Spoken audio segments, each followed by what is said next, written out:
Living alone as we get older, it's a topic often wrapped in the notion of freedom and independence.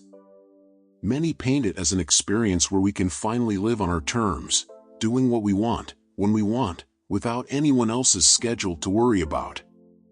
Sounds peaceful, doesn't it? Yet, behind this alluring image, there's a reality that isn't discussed as openly. It's not about shattering the dream of solitude. It's about acknowledging that living alone brings a unique set of challenges and unexpected moments. And sometimes, these are the things we only understand once we're in that situation ourselves.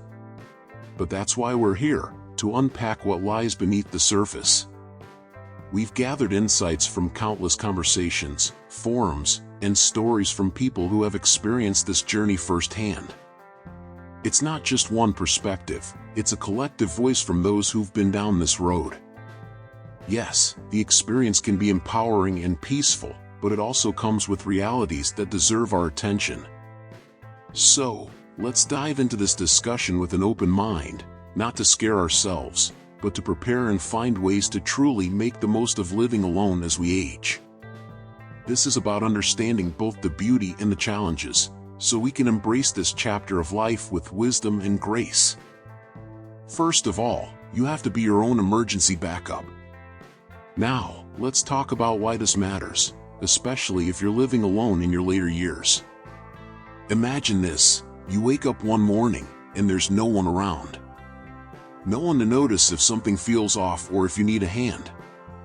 In those quiet moments, it becomes crystal clear, you are your own safety net.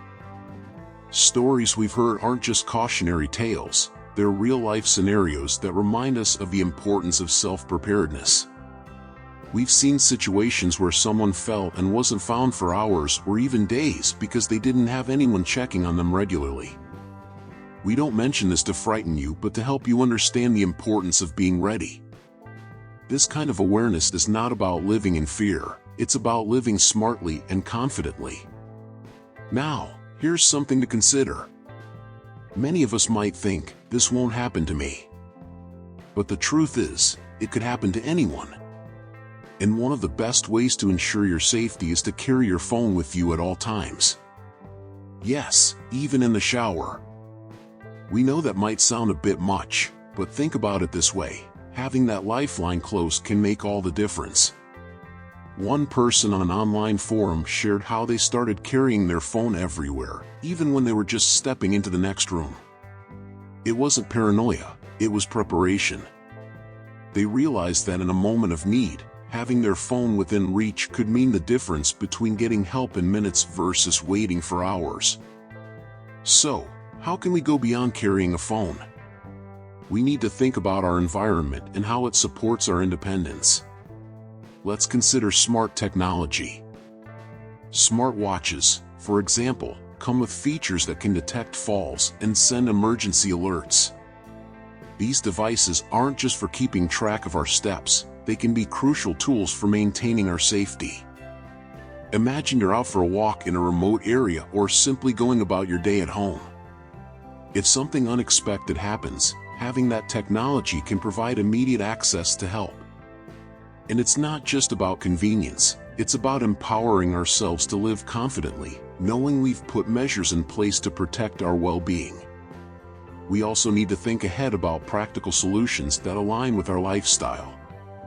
Installing a medical alert system is another wise step. It's not a sign of weakness or that we expect something to go wrong.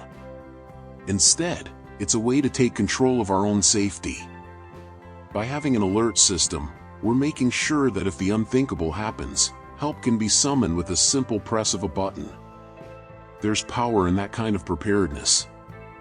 We're not leaving our fate to chance, we're taking an active role in safeguarding our lives. Think about access in an emergency. One story we came across involved a woman who lived alone and installed an emergency key lockbox outside her house. This wasn't about expecting the worst, it was about planning for the unexpected. By having that lockbox, she ensured that trusted friends or family could get in without having to break a window or wait for emergency services. Imagine the peace of mind that comes from knowing that, no matter what, someone could reach you if needed. It's a small investment with potentially life-saving benefits. Living alone doesn't mean we're isolated. It just means we have to be a bit more proactive. Part of that is building a network of trusted people who can check in on us regularly. It could be as simple as setting up a routine with a friend or family member to touch base daily. This doesn't mean we're imposing on others. It's about creating a safety net that supports our independence. We're not looking for constant supervision, but rather a system of support that enhances our well-being.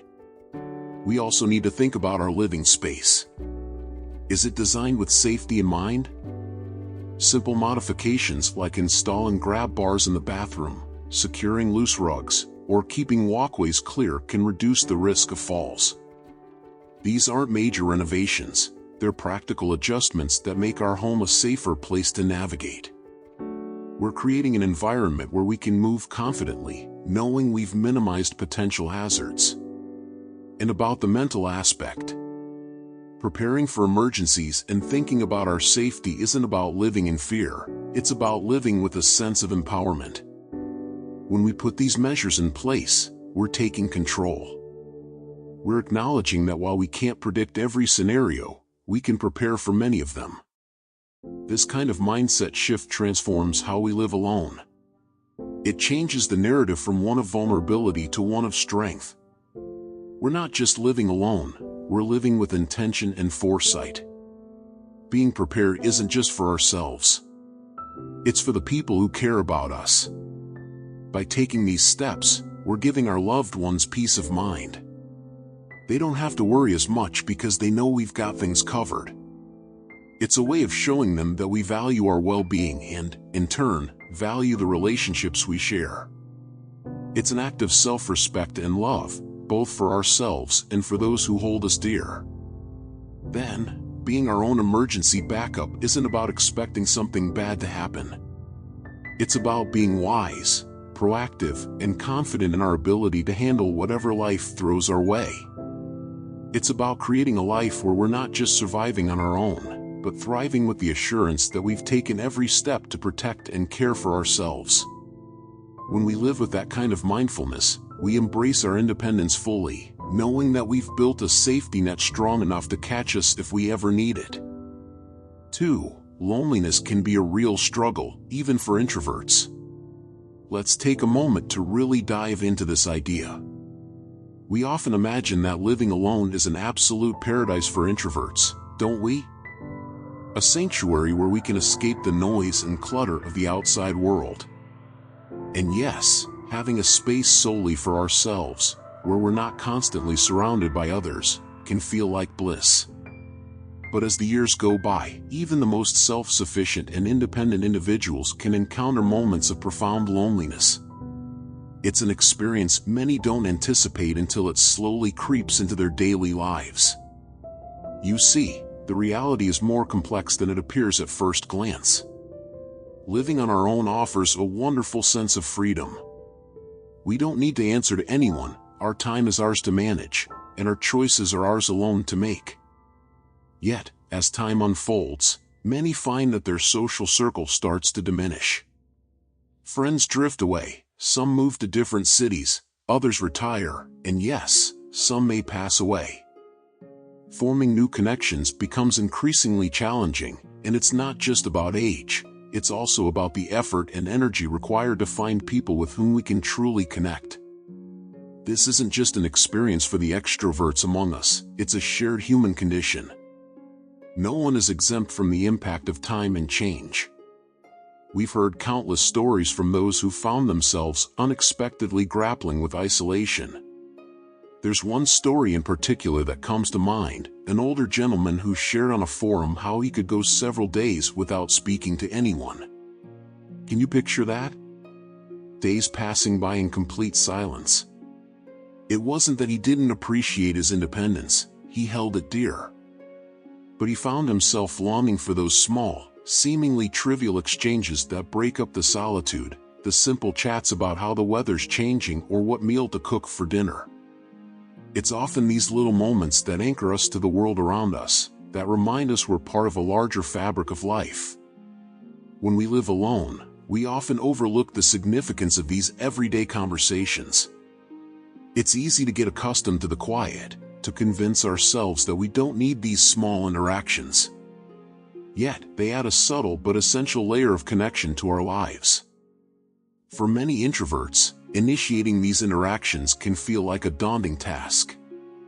Seeking out conversation, even a brief one, may feel unnatural, as if we're stepping out of our comfort zone.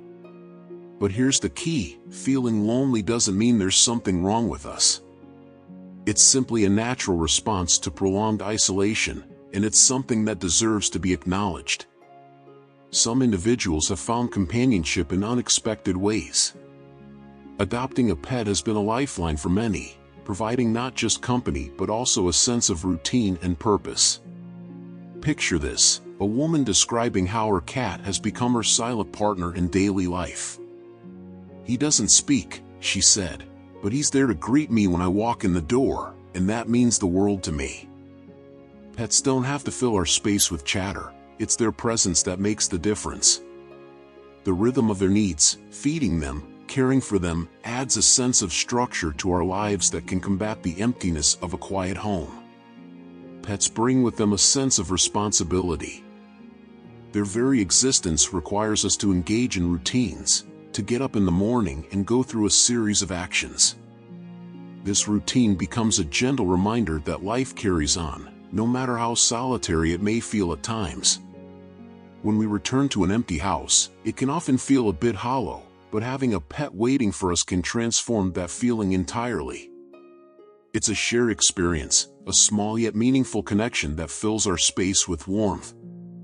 The experience isn't about solving loneliness in a sweeping way. It's about adding layers of connection that make a house feel like a home. However, we know adopting a pet isn't the solution for everyone. Not everyone can, or even wants to, take on the responsibility of caring for an animal. And that's perfectly okay. The larger point we're exploring here is that loneliness isn't something exclusive to a specific group of people. It's not just those who crave social interaction who experience it. It touches everyone at some point. What matters is finding a path that works for us as individuals, whether it's through pets, hobbies, or reaching out to others. It's about creating small, meaningful connections that break up the silence. Have you ever found yourself feeling better after a short chat, even if it was just a few minutes? It's remarkable how a simple phone call or a brief exchange with a neighbor can shift our mood. When living alone, it's easy to lose sight of how vital these interactions are to our mental and emotional health. We might tell ourselves that we're fine, that we're built for solitude.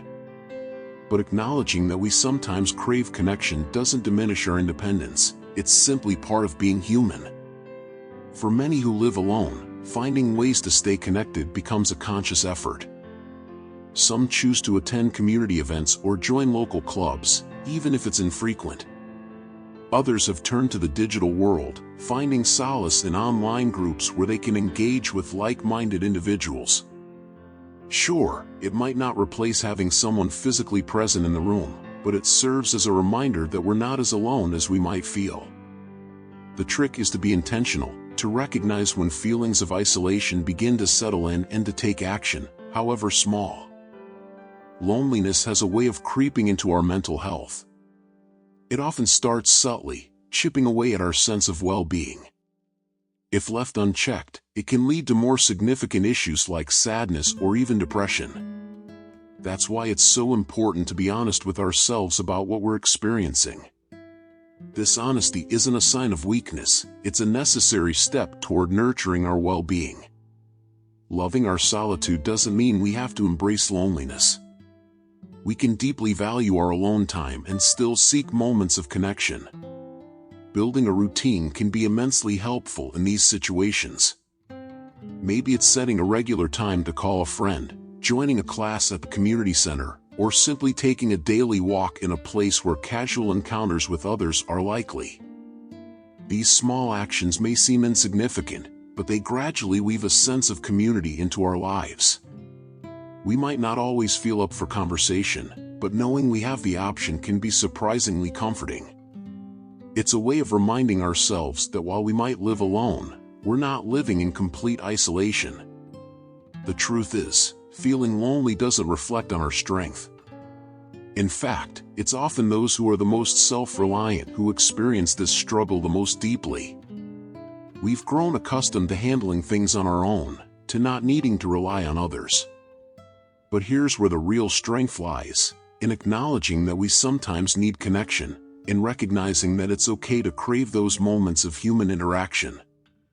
This acceptance opens the door to taking the steps necessary to nourish our emotional well-being. Living alone can undoubtedly be a beautiful, rewarding experience. It's a life of freedom and self-determination. However, even the most independent among us must acknowledge that loneliness is a natural part of that experience. By finding ways to connect, whether it's through conversations, pets, or activities, we enrich our solitary lives with warmth and meaning. It's the small gestures, the brief exchanges, and the shared moments that transform our solitude into something fuller, something more connected. So, let's not underestimate the power of these connections. They might seem small, but they can make a profound difference in how we experience our lives. 3. The sheer challenge of keeping up with home maintenance.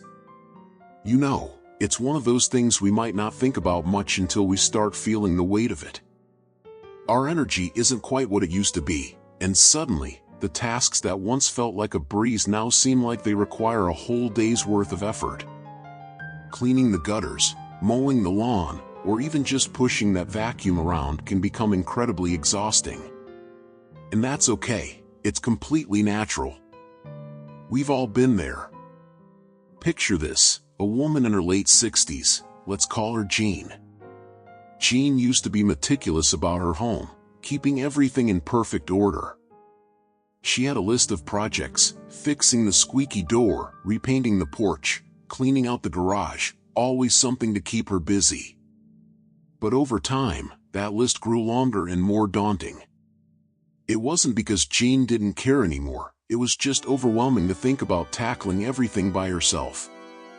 You know what we're talking about, right? When you look at those chores piling up, it feels like you're staring up at a mountain. And it's not laziness, it's simply that our energy changes as we get older, and what once felt easy now takes so much more out of us. This is where we need to be kind to ourselves. There's absolutely no shame in asking for a bit of help. In fact, seeking assistance can be one of the smartest, most liberating things we can do. Maybe it's hiring someone to handle the heavy lifting, like trimming those tall hedges or cleaning the roof. Or perhaps it's reaching out to family members or friends to lend a hand every now and then. And listen, if we're in a position where we can afford to, downsizing can be a game changer. Think about it, moving to a smaller space means fewer rooms to clean, fewer things to fix, and a lot less to stress over. It frees up time and energy to focus on what genuinely brings us joy. Can you imagine the relief of not having to worry about constant maintenance? It's like a breath of fresh air, allowing us to finally enjoy our surroundings without feeling weighed down by endless to-dos. Now, let's switch gears a bit and talk about daily routines, those little rituals that keep us grounded when we're living on our own. You see, when there's no one else around to share the load, the rhythm of our day becomes our foundation. And there's something incredibly comforting about that. Having a routine gives us a sense of control, a structure that can turn an ordinary day into something meaningful. Take Victor, for example. He's a gentleman in his 70s who starts his mornings in a very specific way. Each day, he puts on the same upbeat song while preparing breakfast, filling the house with a lively energy that chases away the morning quiet. It's not just a habit for him, it's his way of setting the tone for the rest of the day, creating a moment of joy in the simplicity of a morning routine. Then there's Louisa, another wonderful example. She finds peace in her garden every evening. Now, you might think it's just about watering plants, but for her, it's so much more. It's a ritual, a moment where she connects with nature, feels the earth under her hands, and finds a sense of purpose. It's these small, consistent actions that give her day a shape, a rhythm that keeps her feeling balanced. And here's the thing, there's beauty in these routines. Don't let anyone tell you that having a set daily pattern is something to shy away from. When we live alone, these habits are our way of creating stability, of filling our days with moments that belong to us and us alone. They bring us comfort, familiarity, and yes, even a bit of joy. So, if you find yourself having that morning coffee on the porch at the same time every day or taking that quiet evening stroll through the neighborhood, embrace it. These routines aren't just mundane habits, they are the special touches that make living alone unique and fulfilling. When we honor these routines, we're really saying, this is my time, my life, and I choose to make it meaningful. It's about cherishing the small things, like Victor's morning song or Louisa's evening garden ritual.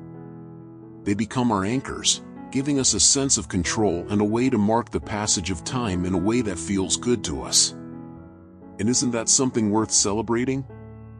So, let's embrace the routine, ask for help when the maintenance feels too heavy, and allow ourselves to enjoy what truly matters in this stage of life.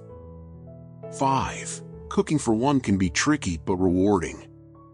How about cooking when you're on your own, especially as you get older? It's one of those things that sounds simple enough, right?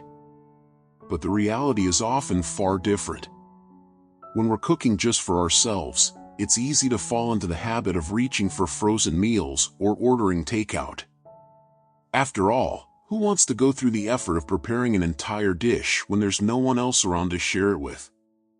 Yet, here's the truth, cooking for yourself can become a deeply rewarding experience if we allow it to be. Imagine this, instead of seeing cooking as a chore, we begin to view it as an act of self-love. One woman shared how she used to dread cooking for just herself, but then something changed. She started experimenting with new recipes and found that the process of cooking became a form of care she was giving to herself. It's not about whipping up gourmet meals, it's about taking that small step to say, I'm worth the effort. We could try batch cooking on weekends.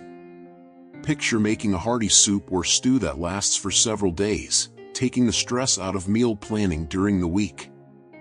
It's like giving our future selves a little gift. And who knows? Some of us might even find joy in exploring new recipes, treating cooking as a bit of a hobby rather than a task that needs to be completed. When we shift our perspective like this, preparing food transforms into a gentle reminder of self-care, a message to ourselves that we're valuable and deserving of good things. Not to mention, it's kinder to both our health and our wallets in the long run. So, let's think about cooking not as an obligation, but as a quiet celebration of who we are. 6. The quiet can be both a blessing and a curse. Now, let's move to the topic of silence.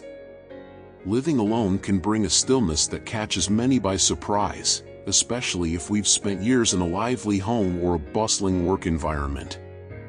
That quiet can sometimes feel almost too heavy, can't it? Some people, like one woman we heard about, started leaving the radio on while doing household chores, just to break the silence.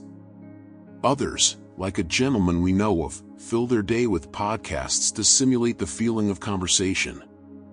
And these little tricks work wonders in making the quiet less daunting. But let's not overlook the other side of the coin.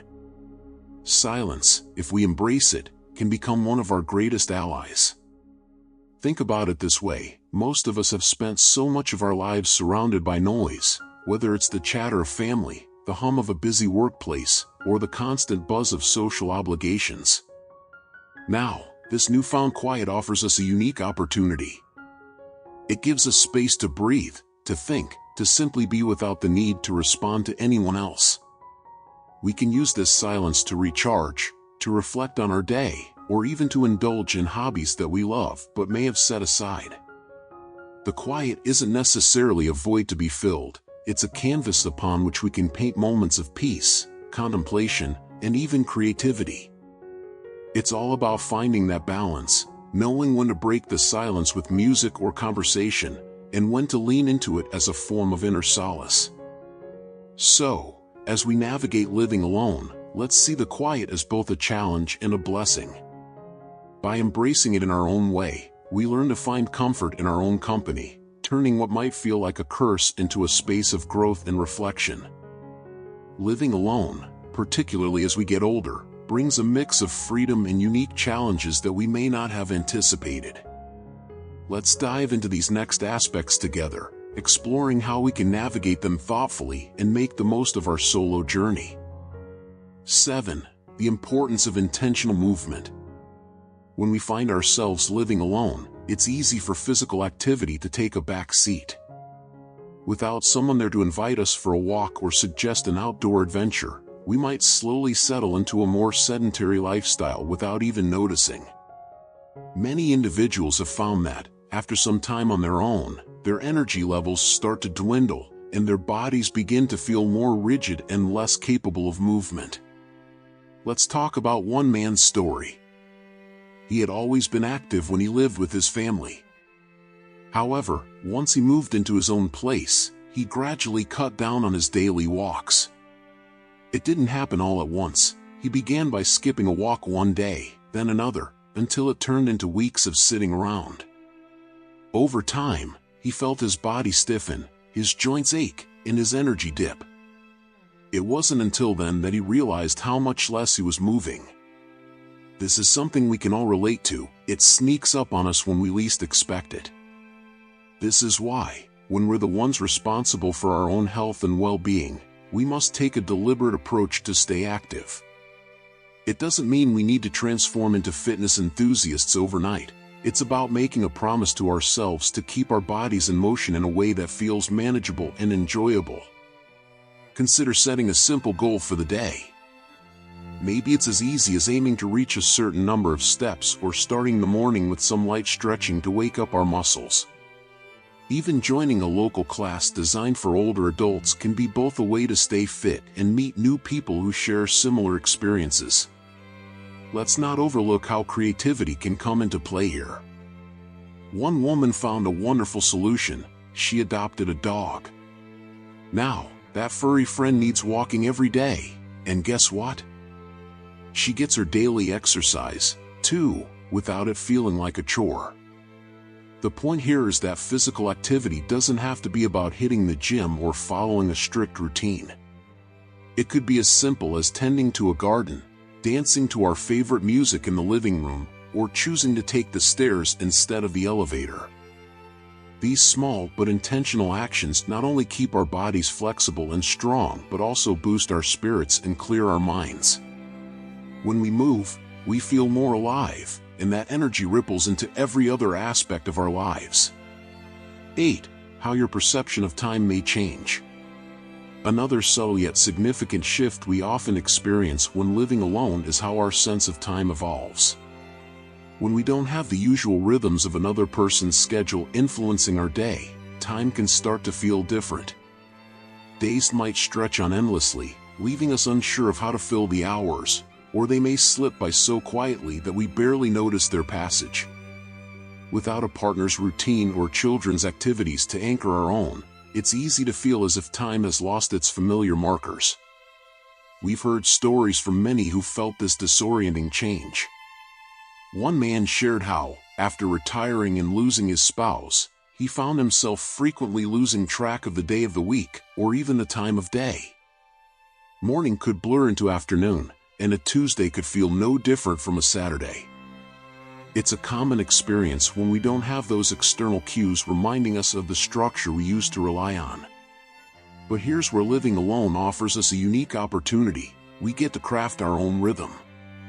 We can create a daily routine or a loose schedule that brings structure without feeling restrictive. For example, designating certain days for specific activities can provide a comforting pattern. You might choose Mondays for grocery shopping, Wednesdays for a leisurely coffee outing, or Fridays for a movie night. These small rituals can bring a sense of order and help us stay connected with the flow of time. Engaging in hobbies is another way to give our days purpose and direction. Imagine setting aside an hour every afternoon for gardening, or joining a weekly class that you look forward to each week. Some people find joy in cooking a special meal every Sunday, transforming that day into something they anticipate throughout the week. It's about discovering what activities bring you fulfillment and weaving them into your schedule, creating a personal rhythm that suits you. Remember, this time is yours to shape. Living alone gives us the freedom to arrange our days in a way that reflects our interests, our energy levels, and our desires. It's not about rigidly watching the clock, but finding a balance where we remain aware of time without feeling bound by it. This is our chance to explore what makes us feel alive, to build routines that nourish our body and soul, and to embrace the quiet moments when we can simply be present with ourselves.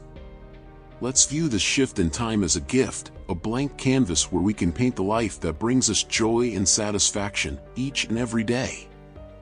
9. Decluttering becomes both easier and harder. When we live alone, decluttering takes on a unique weight. On one hand, the freedom is unmistakable, no need to debate with anyone about what stays or goes. It's just us, making decisions for ourselves.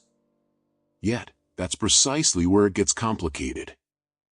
You see, every item we pick up, every photo we glance at, every old book we hold close, carries pieces of our story. When we live alone, our space becomes an almost sacred reflection of who we are and what we've lived through. We once read a story from a woman who had spent many years living alone. She described how she would often keep items purely for their sentimental value, even when she knew she didn't need them. Who does it hurt to hold on to these things? She would ask herself. But then, a different question would rise. Do I really want to leave all this for someone else to sort through? This sentiment echoes for many. It's not just about cleaning up, it's about letting go of pieces of our past while holding on to what truly matters. In various communities, people often speak about the emotional hurdles of decluttering when you live alone. It's not just about organizing, it's about making peace with the past and choosing what remains part of our present. Objects take on a deeper meaning, and parting with them feels like closing a chapter. Yet, there's also a quiet freedom in simplifying. Another story comes to mind, of a man in his late 60s who made the choice to downsize. He spoke about how he felt a sense of peace, a new lightness in his surroundings, knowing that his space was now more manageable, both for him and for his family. This process of decluttering when we're older and on our own isn't about chasing minimalism, it's about allowing our space to reflect who we are now, not just who we used to be. So, how do we begin? Start small. Tackle one drawer, one corner, one shelf. Allow yourself to feel the memories as they come up. It's okay to keep what brings us joy, to honor the pieces of our past. But let's also consider the power of letting go of what no longer serves us, to make room for new memories, new moments. After all, this is our space, and we have the power to shape it into something that feels right for who we are today. 10. Social invitations might decrease, but you have to create your own fun. Here's another reality that we may not anticipate as we settle into living alone, especially as we get older. Social invitations might start to thin out. Now, this isn't because people have stopped caring about us. Life just moves forward, friends get busy with their families, their careers, or perhaps they move away. We may notice that the invitations to gatherings aren't coming as often, and that can create a sense of isolation if we let it. We came across a few stories in online spaces, people sharing their experiences of feeling less included as time went on. One woman said, "I used to wait for my phone to ring, but now I've learned I need to be proactive." And that's the crux of it, isn't it? When we live alone, we can't just wait for others to fill our social calendar. We have to take charge and create our own fun. Imagine what that could look like. Maybe we decide to invite a friend over for coffee, start a book club, or even host a cozy movie night in our living room. The beauty of organizing our own activities is that we get to shape them around what we enjoy. There was a man in his 60s who decided to start a neighborhood walking group. Every Sunday, a small group of neighbors would meet up and explore different local trails. It kept him connected, active, and doing something he genuinely loved. The freedom of living alone means we hold the reins of our social life. So why not take charge? Love crafting? Invite a few friends over for a DIY night. Obsessed with a particular TV show? Host a weekly watch party. By stepping up and creating these moments, we set the tone, and often, others will follow our lead. 11. Self-care. When we're living on our own, it becomes surprisingly easy to overlook the little things that keep us feeling whole and well. There's no one around to ask if we've showered today, to remind us to change out of our pajamas, or to suggest cooking a proper meal. In the quiet of living solo, it can become all too tempting to fall into routines that slowly drain our energy and joy. And we start to think, what's the point? Who am I doing this for? The answer, of course, is simple: it's for us. We've heard countless stories from people who've been on this journey of solitude. Take one man, for example. Over time, he noticed himself slipping into habits that weren't serving his well-being.